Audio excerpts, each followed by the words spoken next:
Hey, true believers, Zanglantine here. Had a little hangout with Captain Frugal. Unranked Chevron joined in as well. Don't forget to hit their YouTube channels up. They do some good work. And we talked about Thor Ragnarok, as well as a lot of other superhero films, and somehow Orgies got thrown in there as well. So a good time was had by all. Before it gets started, don't forget to click like, share, subscribe, hit the notification bell, and head on over to Patreon or VIDME. Links are in the description below. Drop $1 in the till. Anyway, here you go. Have a good time. So you guys in the comments, if you don't mind, let us know. Did you watch the new Thor movie? Just let us know. Yeah, we're going to talk about that. We got Nitrovision saying 6.5. A 7 out of 10 from Nostalgia Critic. Ragnarok sucks. Unranked. We got to hear why. Oh no! The kid next to me and Thor asked his dad was an orgy. So thanks a lot, Disney. Was that in the movie? Okay. Spoiler alert. Spaceship, and it's described as a pleasure ship, and somebody says, I think he has orgies on it. So there it is. I apologize in advance for spoilers. Okay. Yeah, so, I haven't seen it. It's terrible. Yeah. Are you willing to sit through some possible spoilers here if we talk about Ragnarok? Yeah, I don't care. I'm gonna forget it by the time I see it anyway. I thought about doing a review. I wanted to do a review, and I was gonna put my brother's Orion head and then mine, and but do both voices, because it's like this. This is a serious movie about Hela coming to Asgard. We have Ragnarok, destruction. And hey, what a fun, jovial jaunt. We get to go to Scar, and we have a big fight between Thor and Hulk. And we have this dramatic tension where everybody is fighting for their lives, their kingdom. And hey, we get to watch Hulk and Thor joke around in a room and bounce balls up against windows and knock themselves in the head. I swear to God, this is two movies that basically car crash. Like there were two Thor scripts coming to the office, and they crashed into each other. So they slapped it on the desk and said, great, we'll make that movie.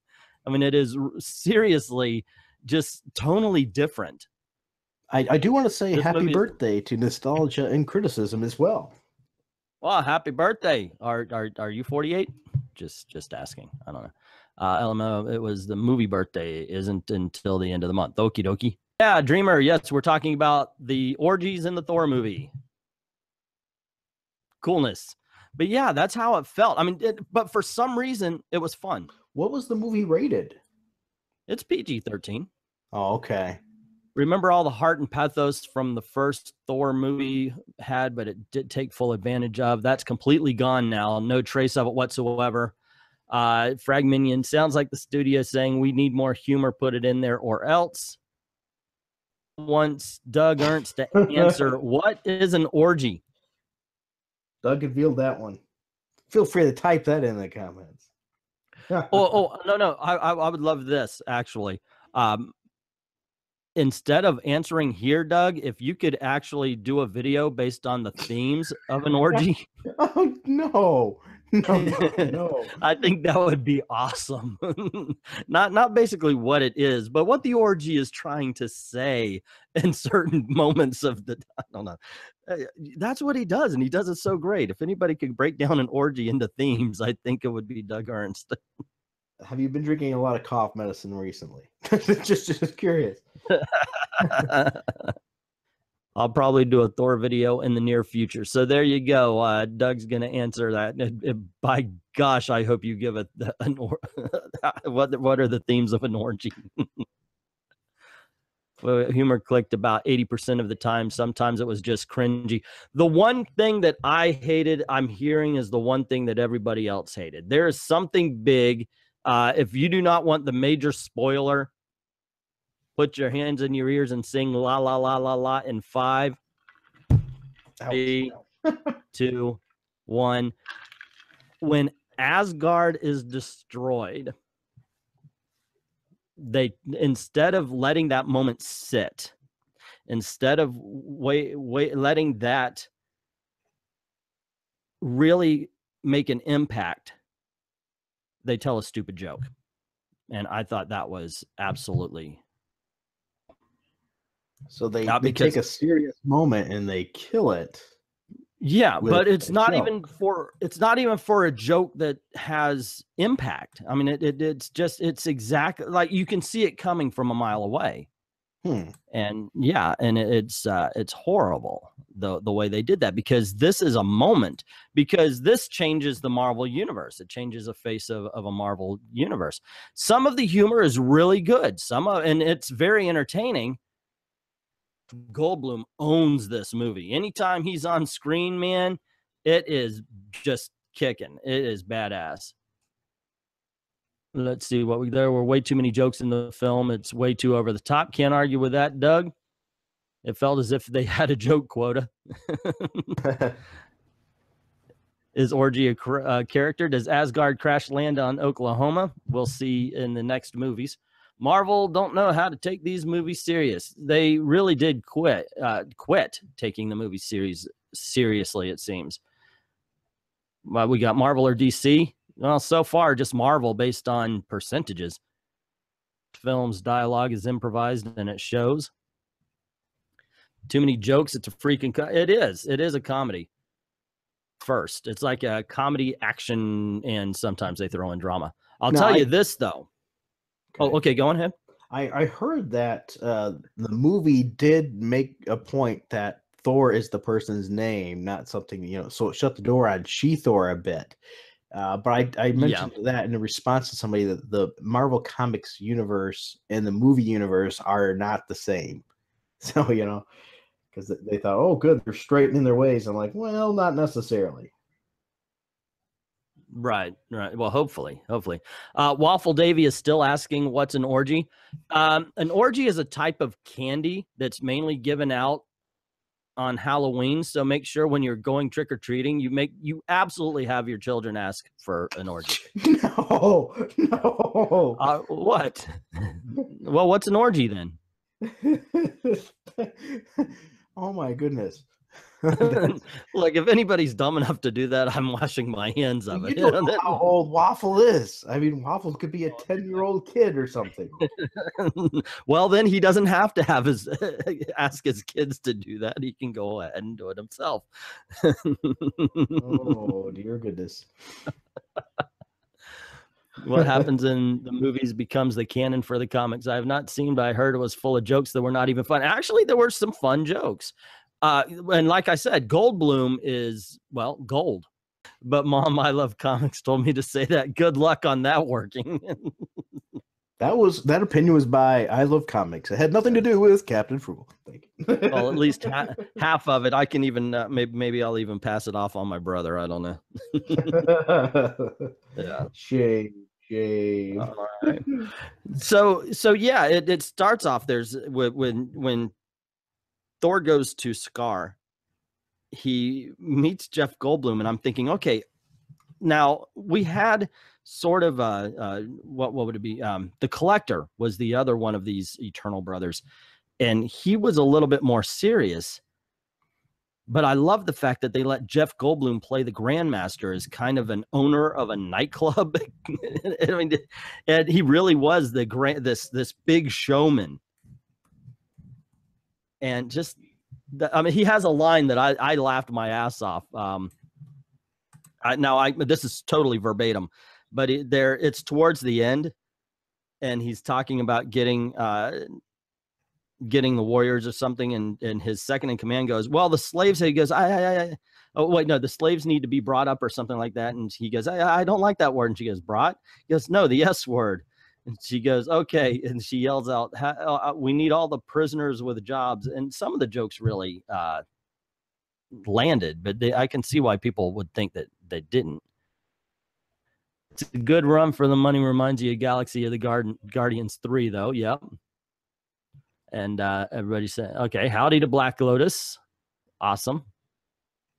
There we go. All righty. And how much time does Hulk get? Actually, the Hulk gets quite a bit of time in this movie. And the interactions between Hulk are very strong. I've got to give it to Mark Ruffalo. He finally got to play Hulk. You know, not just puny god, you know, but he actually got some dialogue in it. And and he does it very well, because it's not quite Peter David's Hulk where he has full mental faculty, but he's a young child, you know, like somebody with the mind of a young child, and he acts and reacts like that. And that, I think, is pretty darn good. He did it very well. Chris Hemsworth fine-tunes his improv humor that turned Ghostbusters 3 into such a success. Or at least that made him stand out in that piece of crap movie. Yeah. Did you see the Ghostbusters? The new one? No. I refused to see it. It just didn't look interesting to me at all. I had no desire to see it. And the smart one of us, because, oh my gosh. I didn't think he was. I didn't think he had Amadeus Cho in him. That Man of Action is saying, yeah, he's a combination of Gogurt and the old Hulk.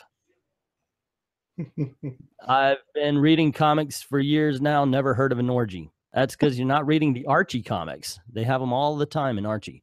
All right, Fred. Captain Frugal was too busy busting ghouls and ghosts. That's right. There you go. Mega Man was not easy either. Yes. You've been doing your game videos and such. Yeah, I was. You know, there wasn't a whole lot of pleasant, wonderful things to talk about in comics, unless I wanted to just overload on DC. So I thought I'd throw in some more game stuff. Well, that's cool. Yeah, it is. It has been interesting for comic books. Though I have been catching up and rereading a lot of Iron Fist. I read right from the very start, his origin issue, his first volume, his second volume. I'm currently reading the Power Man and Iron Fist that was done just a couple of years ago. One of the artwork that was really rough. Horrible art. Yeah, the art is terrible. I'm up on, I think, the issue 5, and I will say this. I like it and I hate it because Iron Fist is not in character. Luke Cage is not in character. Luke Cage's wife is not in character. Jessica Jones. It's just they're not in character, but it is sort of funny. I'll give it a little bit of that. It has a little bit of that fun. It's a little bit fun to read, but the art is bad and they're not written in character at all. So did you go all the way back to, what was it? Marvel Spotlight. That one, yeah? No, Marvel Premiere. Premiere, yeah. Yeah, Marvel Premiere. Yes. So did you go all the way back there? I did. Okay. Well, I have been reading Ghost Rider, as a matter of fact, because I'm doing a video, the first 10, and I already got Guardians of the Galaxy written, so I'm talking about the older ones, and then I'm going to go through Ghost Rider. But that actually sounds like a good idea, doing Iron Fist as well. Beta Ray Bill was in the movie as an image, like. You see him, he was one of the champions, which, if what they're saying, he must have gotten killed by one of the other champions. Really? They didn't even show him. They've already killed him off. Well, I don't know how they would play it out, because the Grandmasters he does the contest of champions where, you know, it's gladiators fighting. And the way a gladiator can win their freedom is to defeat the champion. Now, I'm only assuming it's a battle to the death, but then again, Hulk didn't kill Thor, and he was considered victorious, excuse me. So maybe not. But that is but that's actually something to think about. Was he killed by the Hulk, or whoever was the champion that took over from Beta Ray Bill? Because we know that Doug was killed by the Hulk. Doug Ernst is New Doug, for everybody who has seen the movie. That one, I have no clue. Sorry. Yeah, it's from the movie. There's a character in the movie named Doug, and then Thor is called New Doug. So yeah, they were in the process of building a Hulk statue, and he wasn't dead. Oh, there you go. So maybe it doesn't matter. You're right. Yo, how is everybody? Hey, Eclectic 1995. How's it going? That was one of the jokes in the movie. That was what was wrong with the movie. Too much, too fast. So it was fast paced. Yeah. It's like I said, it's a very easy watch. It's just that this is not the Thor you would think of, in all honesty, because yeah, it is very jokey. Oh, I'll tell you another great performance, and yeah, it was used as a comedic effect. If you saw the Thor: The Dark World, the second Thor movie, at the end, you know that Loki was kind of made himself to look like Odin. Everybody's thinking Loki is Odin. And at one point, they're having a play that tells how Loki had died. And Anthony Hopkins, man, if you ever did not think that this guy was a good actor, he actually does Loki as Odin. Not just Odin. He's actually playing Loki playing Odin. And I thought, wow, he was good in that. Because I could actually see it as Loki. Hell is the best villain portrayal in Marvel comic, bar none. Really good. She was. She had fun too. You could tell that that she was just enjoying the heck out of her role. So how little time does Hell actually wear her big? Anytime she goes into battle. So all throughout the ending, and some in the beginning when she first appears and she fights the armies of Asgard. So anytime she does battle, she puts on the big horny helmet. Are you still there, Frugal? I sure am. Okay, I haven't seen the movie, so I was letting you talk on it. Oh, okay. Nostalgic criticism. Okay. Nostalgic criticism says they just had to change literally everything about her in order to make the movie work. Yeah, they did kind of combine characters. How was Loki in this one? I thought he was good. They tended to they highlighted his villainous nature in this. You know, so they really made him the god of mischief. Right, well, because in the second movie, he took over. So, and Thor didn't know that. Hey, can you send a link to Unranked Chevron? Yeah, absolutely. Cool. I'm on it right now. Mike Knox says, haha. I love comics, said horny. Well, okay, you guys got me to say, but hey, somebody else got me to explain what an orgy was. So there you go. Waffle David, that's pretty par for the course for Hasbro. You could say the same for GI. I don't know. Last thing I saw was you got a lot of porn, so I don't know what's going on with Hasbro these days. Unranked Chevron, there is a link sent to you. You should be all good. How many cookies are there in the credits? I only saw 2. So yeah, and I stayed for them all. So there's one kind of in the middle of them and then one at the end. So there you go. And only one of them really sets up story. The other one kind of wraps up story. The nods to Jack Kirby were also awesome. For example, the armor of the Game Master Guards. Oh yeah, somebody was dressed up like a Celestial. Really? Well, that's cool. Jay Fairclough says Frugal is better than Cummings. This is a charity I think Jay Fairclough is starting. Because he likes to announce this every get-together. So is Valkyrie Heimdall's sister in this movie instead of Sig? It never addresses that.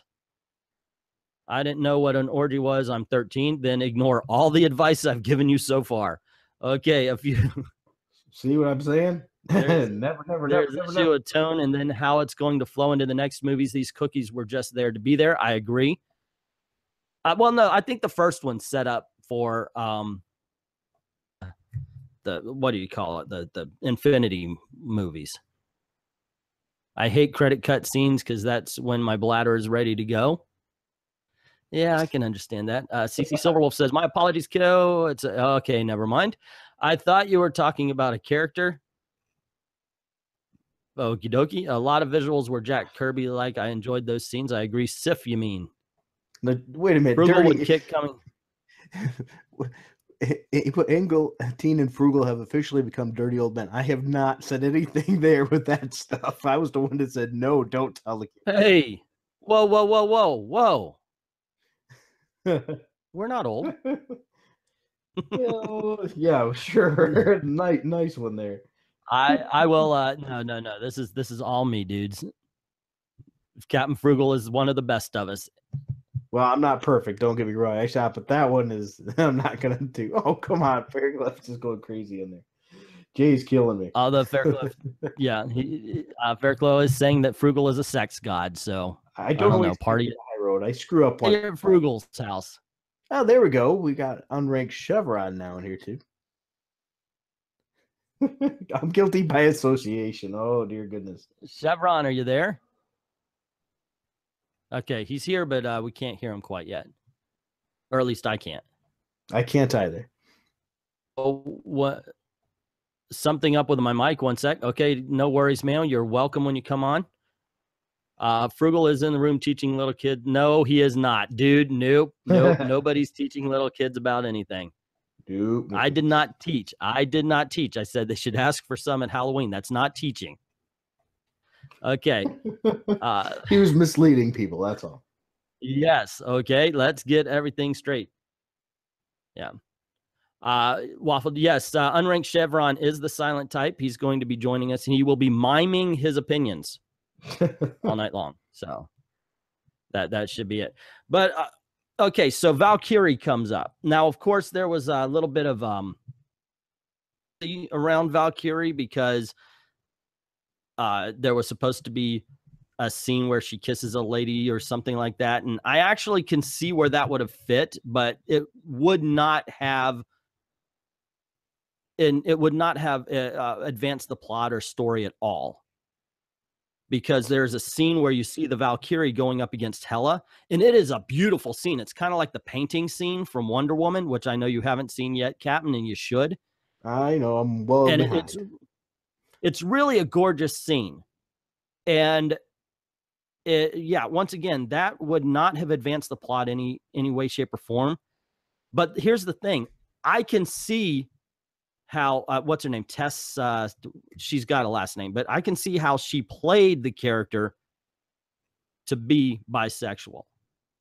But it's definitely not, they should not have even brought it up because it never entered into the character's storyline since they cut it out. It was not God dang it, I can't talk tonight.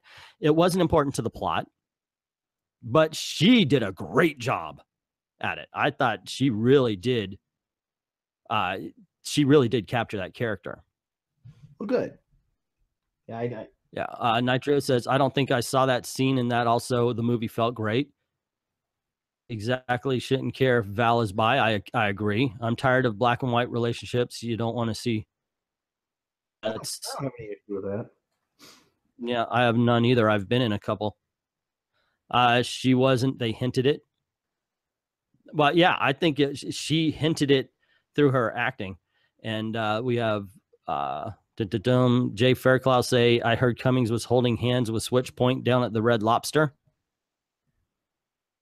Were you at the Red Lobster? Oh, no, he said Cummings. Okay. Yeah, he didn't say me. What? Oh, okay. Jay Fairclough, I guess, is he's the gossip columnist. Oh, here comes the gossip lines. There you go. Yeah, he's the gossip columnist here. But yeah, I thought she did a really good job. And at one point, I'm just digging the hell out of this movie. I mean, I did enjoy it. Flaws, but I had a fun time with it. And isn't that what the point is to enjoy it, to have a good time? There's going to be no perfect movie. It's going to have some flaws. And even sometimes it's hard to transfer the material in a comic book to a movie. So there's going to be some issues. Yeah. And this is one thing I got to say is the movie looked great. It really did. I heard Old Man Comics likes Ms. Marvel, SJW style. I heard that too. I hear that a lot recently. So, no, it sets up the SJW movies. Don't know where that came from. When at Red Lobster, always request as much butter as you can get. Time to get the butter. For everybody who's old enough to know that movie, but we've got 13-year-olds, so we're not talking about it.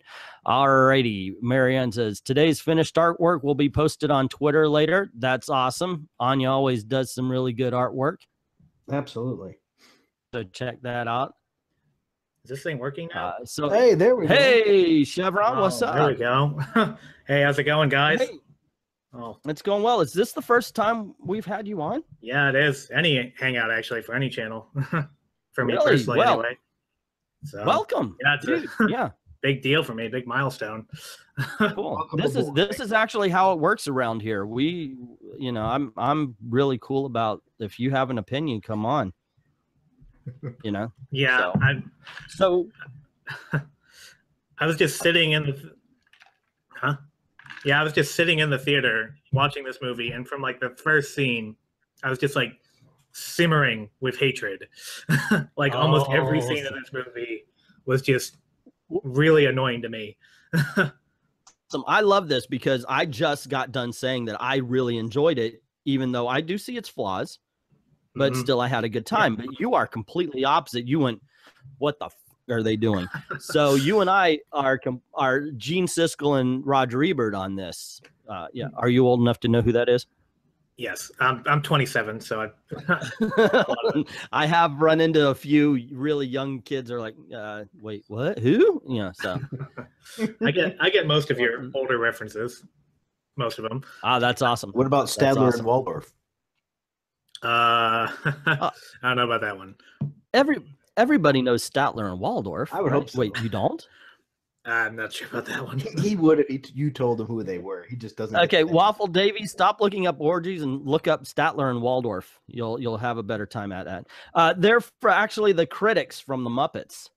They're always up in the balcony and they're making fun of yeah, a lot of fun. Okay, so I'll tell you what. I just went off for a little bit and talked about how much I enjoyed it. So I will give you the floor, sir. Oh man. Yeah, if you want to rage on Thor for a little bit, it's all yours. Wow, thank you. So quick background here. Thor actually got me into comics when I was, I don't know, 14, 15 years old. I read Thor Essentials Volume 2 by Lee and Kirby, and that was like the first comic book I ever read, and that was what really got me into comics because it showed just how creative and interesting they could be. Now, can I stop you there for a second? What made you choose to start right at the beginning? Because usually most of the newer readers I hear, they always start somewhere else. Well, I don't want to start back at issue 1. I always tell somebody, I think you should go right back to the beginning, you know, to really understand the character. So I think that's awesome. I think it was just both my mom and my dad briefly mentioned him when they were growing up in the, mid-60s. And they mentioned that as a character that they both kind of liked. Neither of them were big into comics, but my dad a little bit, my mom not really. But so when they both mentioned him, I'm like, and it makes sense to go back to that. And yeah, it does make more sense to me to start at the beginning because that was how the medium started. That was what all the modern day stories are built on, these much older stories. So it does make a lot more sense to start at an earlier point and work your way forward. See what they take their inspiration from nowadays, in my opinion anyway. But I think actually the very first comic that I ever read was a mid-90s Fantastic Four issue, and I just remember thinking it was really, really weird. It had like Namor in it, and I didn't know who Namor was at the time, and I just knew he was coming on Sue Storm really hard, and the whole thing just felt really weird and adult to me. But then my 14-year-old self reads Lee and Kirby on Thor, and it's very adventurous, it's very action-packed, but it's also very, wholesome and very very sort of universal, that it showed me what you could actually do with the medium. So so Thor is like a big character to me. And so throughout the entire Thor Ragnarok movie, I saw in my head where every single scene they were taking inspiration from came from, whether it was an old Kirby shot or whether it was a Simonson shot. Usually one of those two. I could see it in my head, and it was always so much better than the way the movie did it. It took its, those old comics, they had humor, they had levity, but they weren't goofy.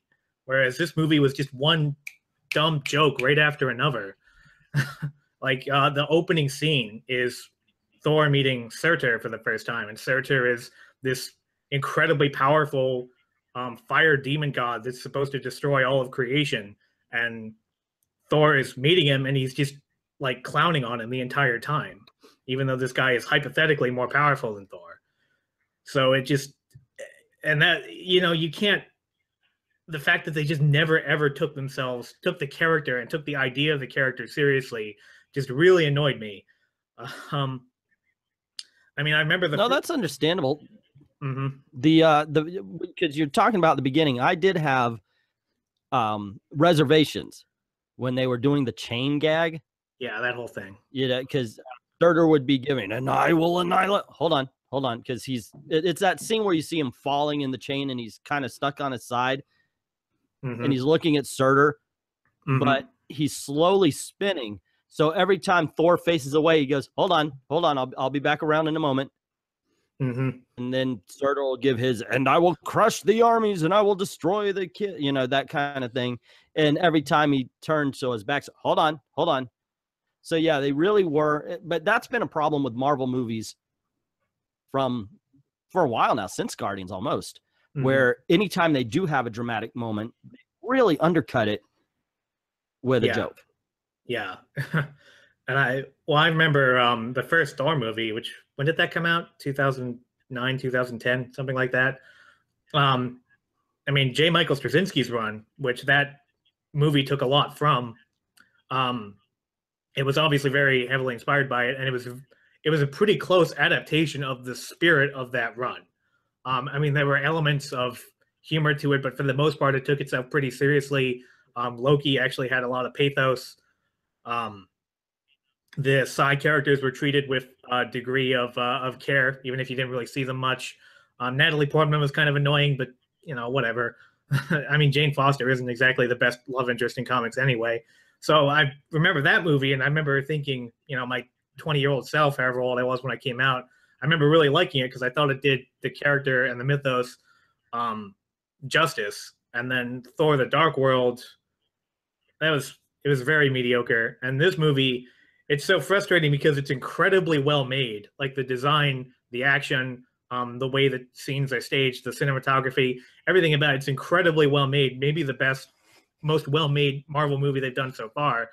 And it just can't take itself seriously. And that's the kind of stuff that, like, the movie's doing really the movie's doing really well in reviews. The critics and audiences on Rotten Tomatoes both really like it. And I just can't see this movie having like legs. I can't see this movie being, you know, looked back fondly on in even like 6 months. I think people are just going to forget about it. And maybe that's true of a lot of the Marvel movies too, but I think people are going to remember how much they like Led Zeppelin. I think people are going to remember how much they like seeing the Hulk hit things, but in terms of the actual universe of Thor, I just don't see how this is going to have any kind of lasting impact. So yeah, you think that this is kind of like say The Waterboy or something like that was a huge success, but when people look back on the good movies, that's not mentioned. So you think people are paying and they're enjoying it, but it's throwaway, it's forgettable. Yeah, because there's not really, I don't think there's anything really to grab onto. And I mean, the visuals are really good, but the visuals in a lot of modern day movies are really good. I mean, that's kind of par for the course. And then, I mean, not every blockbuster movie has to be Paradise Lost. It doesn't have to be Citizen Kane, but there has to be something to like make you look back on it, to kind of keep you there. And I just, your dislike seems to stem from that you don't think it matches the comic. Correct me if I'm wrong. Yeah. But, so how many people though that are going to see that movie actually give a crap about the comic or have ever read the comic? Yeah, that's a good point. And I was wondering that too, because I realized that a lot of my hatred for the movie just simply stems from the fact that I have a lot of fondness for the source material, but most people have never read the source material. So why are they going to care? Right. And don't get me wrong. I'm a bit of a purist that way. Is as well. I want it to match the comic book as much as possible and things like that too.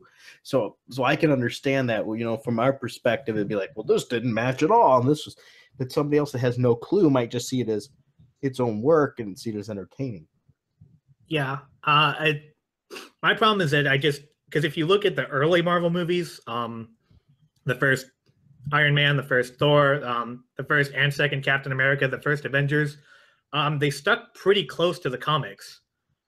Like they changed a lot, they updated a lot, but in terms of the overall tone, in terms of the overall idea, they were actually really close.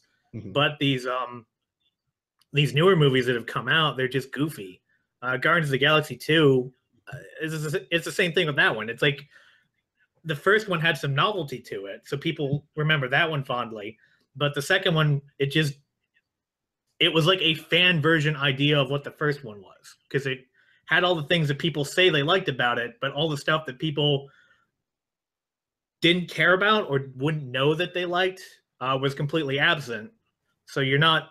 I think that's another one that's just not going to be remembered as fondly. I think that's a problem with a lot of the later day Marvel movies. It's like when they stick close to the comics in terms of the tone and overall themes of the comics, I think they have much more staying power, because I mean the comics have been around for 50 years now. Right. So when you, there was a question. I just missed it. Oh, sorry. Okay. Yeah. I was about to say, Madanui makes an observation here. I kind of prefer superhero movies not to directly adapt, especially when we get utter crap like Captain America Civil War. Good point. I was not a fan of the first Civil War nor the second, but I did enjoy the film. Now, Druin mentioned, anyone remember the old TV movies, The Incredible Hulk Returns, where the Hulk teams up with Thor? I thought it was okay. Yes, I remember those as well. Matter of fact, I have that, I think, on VHS. Yeah, I have the one with Daredevil, the trial. I have that one as well. It's bad, but it's entertainingly bad, so it fits. Anya, who said that Doctor Strange was her favorite of the most recently, says the only real update for the Iron Man origin in the movies was the war where he got injured, and it fit. You know, it would be very weird for him to be 40 years old and, you know, come from the Vietnam War. So obviously they had to do that. Yeah. And let's see. And Old Man Comics is a brony.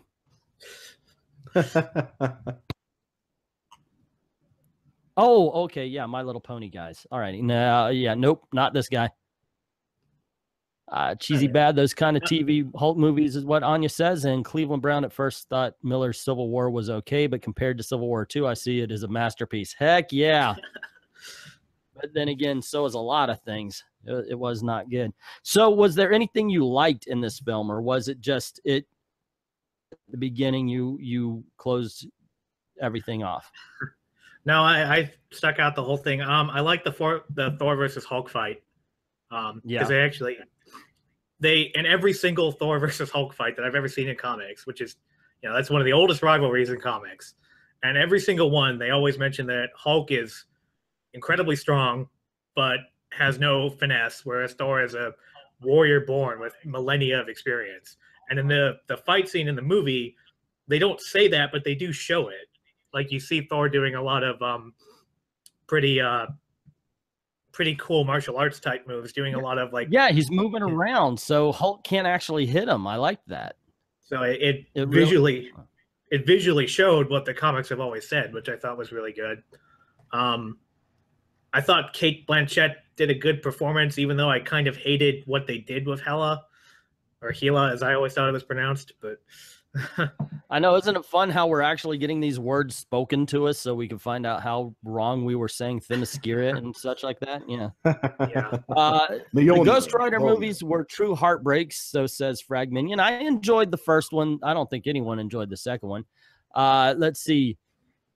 Wonder Woman was good, but I don't have faith for Justice League. Hey, guys, what do you think about the Justice League movie coming up? Seriously.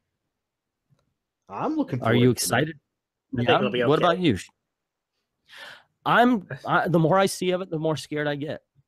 Well, I would hope that they learned from their past mistakes with Batman versus Superman. I'm really hoping they said, okay, that didn't work. What are we going to do better? I think it went into production too fast for them to learn from the mistakes, though.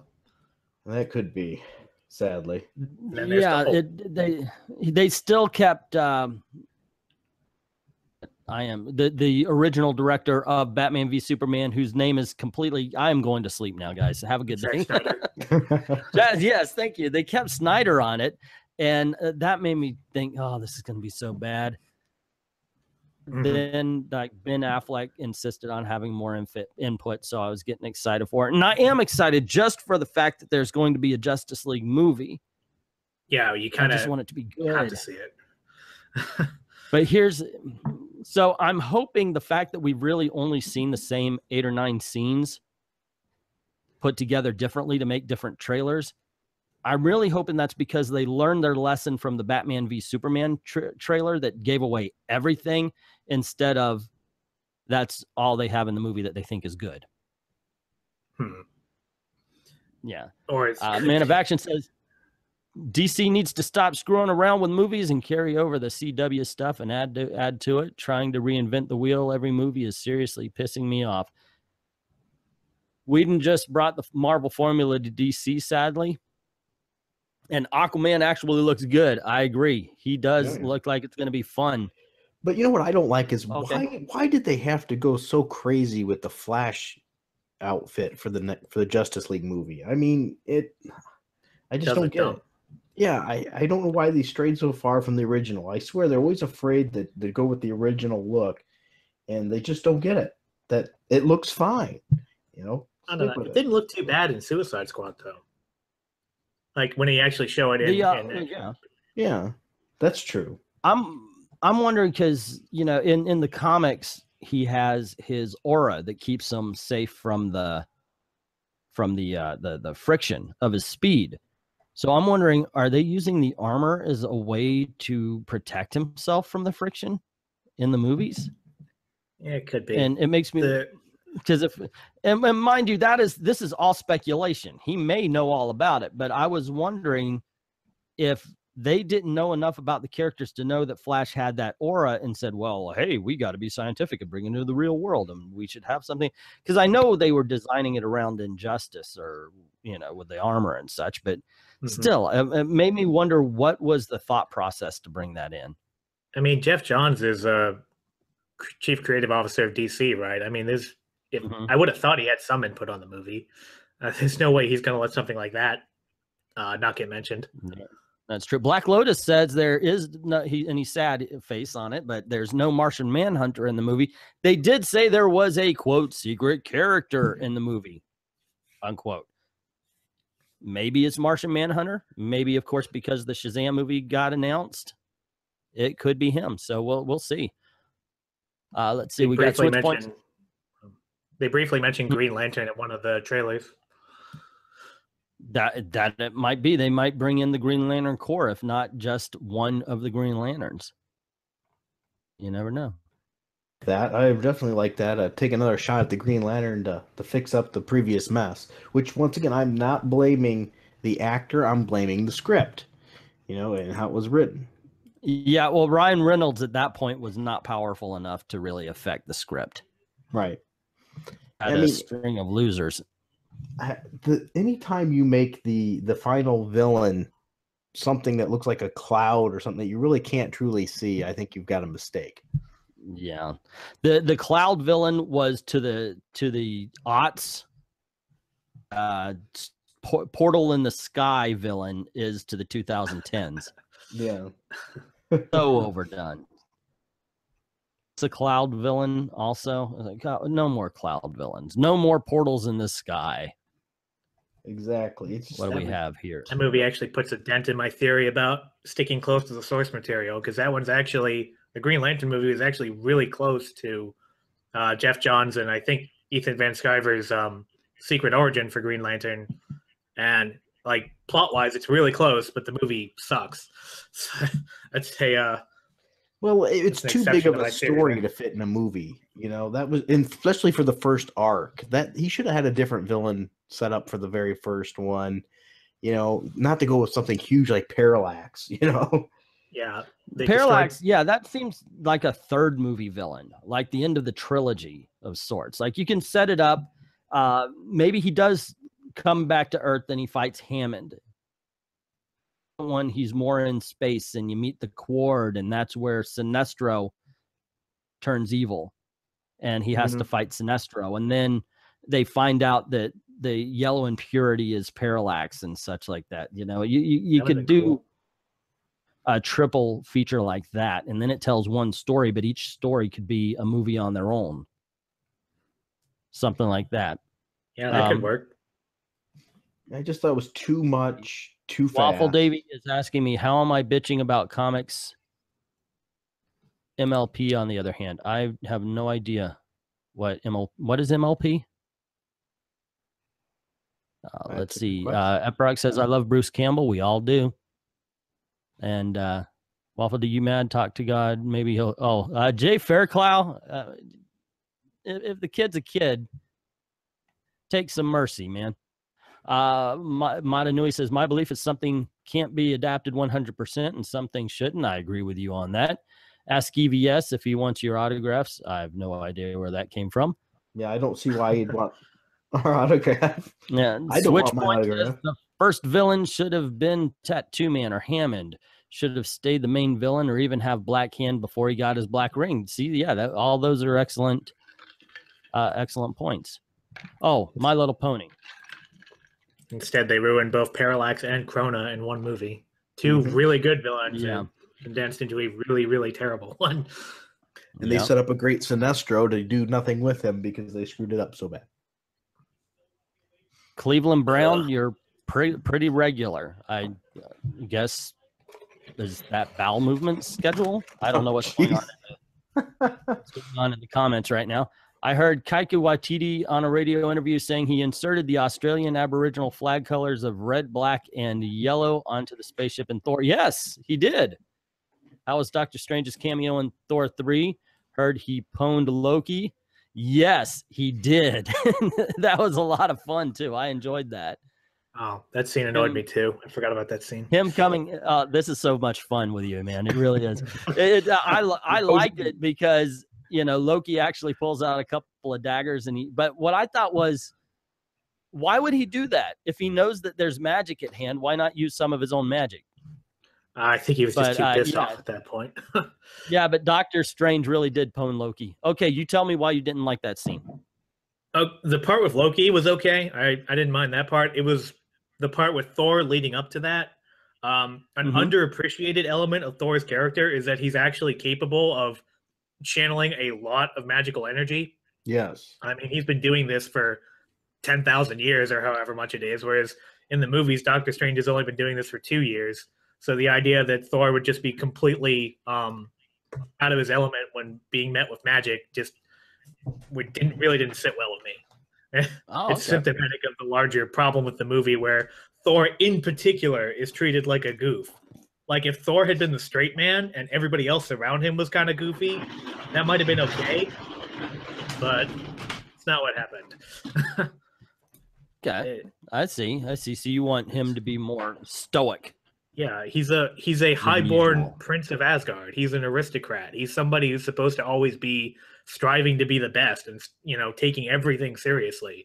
He can have moments of levity, but to make him just this quipster all the time, that he hasn't been like that in any of the previous movies. So it's not even true to the Marvel Cinematic Universe, let alone to how he's been portrayed in 60 years of comic books. Yeah, I do like they did kind of take this back, but originally Thor's magic is supposed to be science. But I think they kind of walked that back. That was the only good thing I liked about the movie, really liked, is that Thor is definitively a god and not just a superpowered alien. Because that was something that really bothered me about, especially Thor: The Dark World, which was just a sci-fi movie. But this movie, they treated him like a god, and I really like that. So there you go, true believers. What'd you think? What do you think of our opinions on the movie? What was your opinion of the movie is the most important question. Let us know in the comments below. or on any other subject that may have been brought up in this particular broadcast. It was 5 hours long that night. We chat for a damn long time. So, yeah, I guess I should break it down a little bit more. Anywho, I hope you enjoyed it. Let us know what you think in the comments below, positive or negative. We look forward to both. Also, don't forget to hit like, share, subscribe, and the notification bell so you don't miss anything. We have a Patreon page, which the link is in the description below, as well as a VIDME. Captain Frugal also has a VIDME, so check his out if you don't mind supporting him. And once again, hit up Unranked Chevron, Weaponized Nerd, and Captain Frugal. Check out all of their YouTube channels because they do some awesome work. And to all of the true believers who once again stopped hanging with the Avengers because it got so corporate, thank you very, very much for watching.